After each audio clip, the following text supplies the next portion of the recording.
اترنے لگا۔ پھر کیا ہوا؟ ففادت عیناہ، خوف خدا کی وجہ سے اس کی آنکھ میں آنسو آ گئے، اللہ کی یاد میں، اللہ کے ذکر میں رونے لگا۔ حضور فرمایا کل قیامت کے دن جب کوئی سایہ نہیں ہوگا، اس ذاکر کو اللہ اپنے عرش کا ٹھنڈا سایہ نصیب فرمائے۔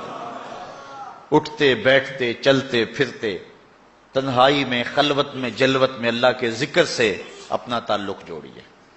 اللہ کا ذکر دلوں کے لیے جلا کا باعث ہے۔ لِكُلِّ شَيْءٍ سِقَالَةٌ وَسِقَالَةُ الْقُلُوبِ ذِكْرُ اللَّهِ۔ حضور فرمایا ہر شے کا زنگ دور کرنے کے لیے کچھ نہ کچھ بنایا گیا ہے، دلوں کا زنگ اللہ کی یاد سے دور ہوتا ہے۔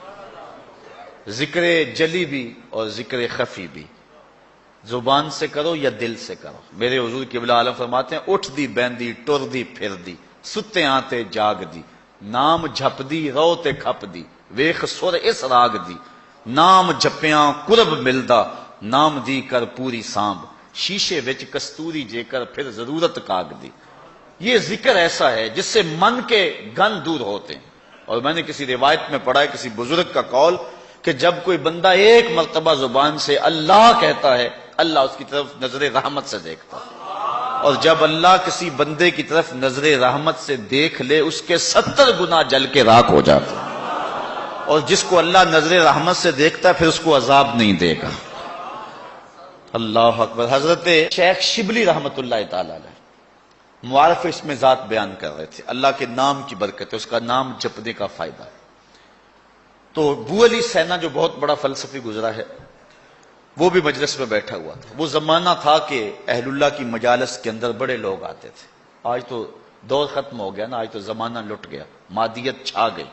یہ غنیمت ہے کہ آپ اتنے لوگ یہاں اکٹھے ہو جاتے ہیں، یہ اللہ کا خاص کرم ہے، ورنہ مسجدوں میں آج لوگ نہیں آ رہے۔ اقبال کہتا ہے واعظ قوم کی وہ پختہ خیالی نہ رہی، برق طبی نہ رہی، شعلہ مکالی نہ رہی، رہ گئی رسم آذاں روح بلالی نہ رہی، فلسفہ رہ گیا تلقین غزالی نہ رہی، مسجدیں مرثیہ خواہ ہیں کہ نمازی نہ رہے، یعنی صاحب اوصاف حجازی نہ رہے۔ آج جو حالات ہیں آپ سب کے سامنے ہیں، ان حالات میں بھی قوم توبہ کی طرف نہیں آ رہی۔ تو وہ ایک زمانہ تھا، وہ ایک دور تھا۔ ان حالات کے اندر حضرت شیخ شبلی کی مجلس کے اندر بڑے بڑے نامور دانشور اہل علم آتے تھے۔ تو ابو علی سینا بھی بیٹھا تھا، آپ اللہ کے نام کی برکات بیان کر رہے تھے۔ جب کوئی لفظ کوئی بندہ اللہ اللہ پکارتا ہے، اس کے من کے روگ ختم ہوتے ہیں، اندر نور اترتا ہے اور دل صاف ہوتا ہے۔ تو ابو علی سینا اٹھ کے کھڑا ہو گیا، کہنے لگا اللہ کی ذات تو مؤثر ہے لیکن نام میں کیا رکھا ہے؟ ذات تو اس کی مؤثر ہے لیکن نام لینے سے کیا ہوگا؟ آگ نفس الامر میں جل رہی ہو، آپ ہاتھ ڈالیں تو ہاتھ جل جائے گا، لیکن آگ آگ کہیں گے تو ہونٹ تو نہیں جلیں گے۔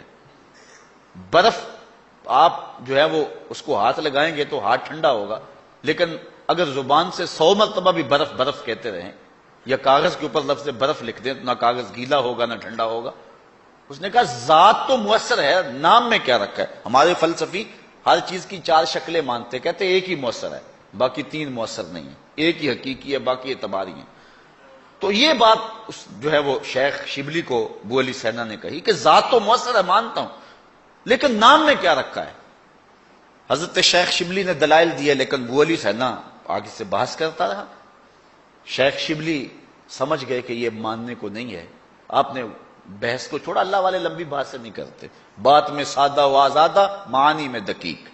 اقبال نے کہا کہ سیدھی سیدھی بات کرتے ہیں، اور کرتے ہیں منہ سے نکلتی ہے از دل خیزت بس دل ریزت، دل سے نکلتی ہے دل میں جا کے گرتی۔ بزرگوں کا طریقہ سادہ سادہ ہوتا ہے، بہت لمبی گفتگو نہیں ہے، بس سیدھی سیدھی بات۔ تو جب بحث کا سلسلہ شروع ہونے لگا تو شیخ رک گئے اور پھر کہا ابو علی سینا میں تیرے سے کیا بحث کروں، تو گدھا ہے۔ اتنے لوگ اور اتنا بڑا فلسفی اور بڑے مجمع میں کہا تو گدھا ہے، رنگ سرخ ہو گیا غصے سے۔ حضرت مجھے گدھا کہا آپ نے؟ شیخ مسکرانے لگے، کہا دیکھا نا گدھے کے نام میں کتنا اثر ہے کہ تیرا رنگ بدل گیا۔ کہا جب گدھے کے نام سے تیرے چہرے کا رنگ بدل جاتا ہے تو اللہ کے نام سے دل کا رنگ نہیں بدل سکتا؟ تو کہنے لگا حضرت میں مان گیا، میں تسلیم کر لیا۔ تو کہا وَرَجُلٌ ذَكَرَ اللَّهُ خَالِيًا، جس نے تنہائی میں بیٹھ کے اللہ کا نام لیا، اللہ کا ذکر کیا، پھر اس کے اثر اندر اترے، اندر بوٹی مشک مچایا اتے جاں پھلاں تے آئی، پھر کیفیت بدل گئی اندر کی. تو حضور نے ارشاد فرمایا کہ کل قیامت کے دن جب کوئی سایہ نہیں ہوگا اللہ کے ذاکر کو جو تنہائی میں بیٹھ کے اللہ کا ذکر کرتا ہے. تنہائی کی بات اس لیے کی کہ یہاں ریاکاری کا شائبہ نہیں ہے، محض اللہ کے لیے، کسی کے دکھلانے کے لیے نہیں ہے. مسجد نبوی میں ایک بندہ بیٹھ کے گردن جھکا کے ذکر کر رہا تھا. حضرت عمر نے جا کے پیچھے سے گردن پکڑ لی. یا صاحب العنق ماذا تصنع، اے گردن والے کیا کر رہا ہے، ہمیں دکھا رہا ہے. تو ریاکاری اللہ کو پسند نہیں ہے. تو اگر تنہائی میں بیٹھ کے کسی نے اللہ کا ذکر کیا اور ذکر کرتے کرتے اس کی آنکھیں آنسوؤں کا خراج دینے لگی اور اللہ کی یاد میں رونے لگا بندہ، تو حضور فرمایا اتنا بڑا اعزاز اس کے لیے ہے قیامت کے دن جب گرمی برس رہی ہوگی اور سورج بالکل قریب اور سیدھے رخ پہ ہوگا، زمین تانبے کی ہوگی، لوگ پسینے میں شرابور ہوں گے. اللہ اس شخص کو جو یاد الہی میں رویا تھا اپنی عرش کا ٹھنڈا سایہ اس کے اوپر تان دے گا، اس کو برکتیں نصیب فرمائے گا. تو یہ 7 خوش نصیب ایسے لوگ ہیں کہ جن کو اللہ اپنی خاص کرم نوازیوں کا نور نصیب فرمائے گا. اللہ تعالیٰ کی بارگاہ میں پھر دعا ہے اللہ تعالیٰ جل شانہ ہمیں یہ سعادتیں ہمارے اندر اتار دے اور ہم اس سے ڈرنے والے بھی ہوں، ذکر کرنے والے بھی ہوں، نظر خیال پہ پہرا بٹھانے والے بھی ہوں. اللہ کسی موقع پہ ہمیں منصب نصیب کر دے تو عدل کرنے والے بھی ہوں. اللہ تعالیٰ ہمیں ایک دوسرے سے محبت کرنے کی توفیق دے صرف اپنی رضا کے لیے. میں آپ سے پیار کروں تو اللہ کے لیے، کوئی غرض نہ ہو. آپ مجھ سے پیار کریں تو محض اللہ کے لیے، اللہ اس کے رسول کے لیے. الحب للہ والبغض للہ، یہی ہمارا جو ہے وہ سبب ہو ایک دوسرے کے ساتھ پیار کا. ہزاروں قومیں وجود میں آئیں دہر میں خشک و تر کے رشتے سے، ہم نے بنیاد دوستی رکھی یاد خیر البشر کے رشتے سے.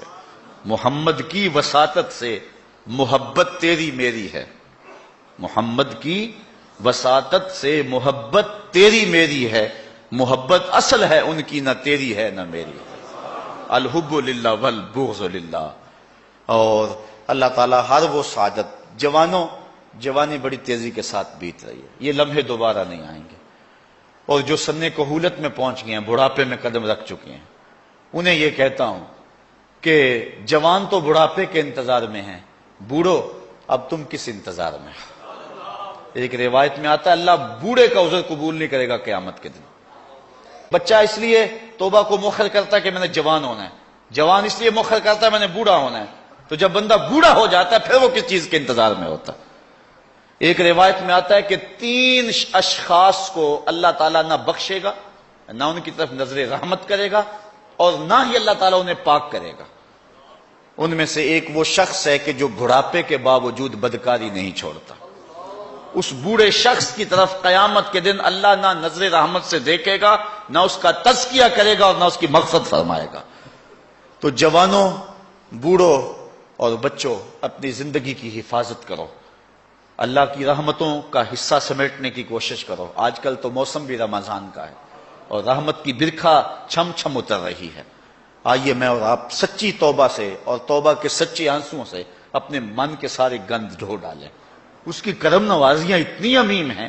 دمت العاصی تطفئ غضب ربی، گناہگار کی آنکھ کا پانی اللہ کے غصے کی آگ کو ٹھنڈا کر دیتا ہے.